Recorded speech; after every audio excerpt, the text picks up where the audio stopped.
কোটা সংস্কার আন্দোলনে মিরপুরের শিক্ষার্থী আলভি হত্যার ঘটনায় সাবেক প্রধানমন্ত্রী শেখ হাসিনা, হাসানুল হক ইনু, রাশেদ খান মেনন সহ ২৭ জনের বিরুদ্ধে আন্তর্জাতিক অপরাধ ট্রাইব্যুনালে অভিযোগ দায়ের করেছে পরিবার।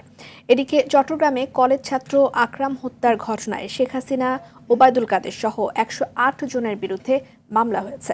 এছাড়া গুলি করে হত্যার দায়ে দেশের বিভিন্ন স্থানে কয়েকটি মামলা হয়েছে। বিস্তারিত বিল্লাল হোসেনের রিপোর্টে দেখব।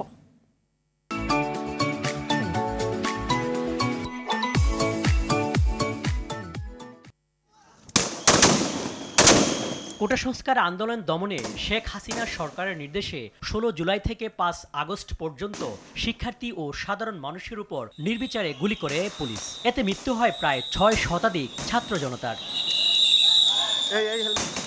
এই হত্যার দায়ে এরই মধ্যে শেখ হাসিনাকে প্রধান আসামি করে ঢাকাসহ দেশের বিভিন্ন স্থানে মামলা হচ্ছে। মিরপুরের শিক্ষার্থী আলবিকে হত্যার ঘটনায় শেখ হাসিনা, হাসানুল হক ইনু, রাশেদ খান মেনন ও আনোয়ার হোসেন মঞ্জুসহ ২৭ জনের বিরুদ্ধে আন্তর্জাতিক অপরাধ ট্রাইব্যুনালে অভিযোগ করেছে পরিবার। এতে আসামি করা হয়েছে আওয়ামী লীগের সহযোগী সংগঠনকেও। বৈষম্য বিরোধী ছাত্র আন্দোলনে রাজধানী মিরপুরে লিটন হাসান লালু নামে এক ব্যক্তিকে গুলি করে হত্যার অভিযোগে শেখ হাসিনা সহ ১৪৮ জনের বিরুদ্ধে মামলা করেছে তার পরিবার।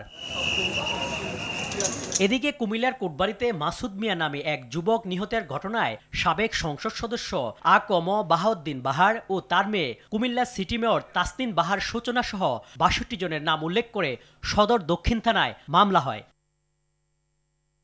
এছাড়াও নারায়ণগঞ্জ, টাঙ্গাইল, সাভার, নোয়াখালীতে শেখ হাসিনাকে প্রধান আসামি করে স্থানীয় আওয়ামী লীগের নেতাকর্মীদের বিরুদ্ধে মামলা হয়েছে। বিল্লাল হোসেন, RTV, ঢাকা।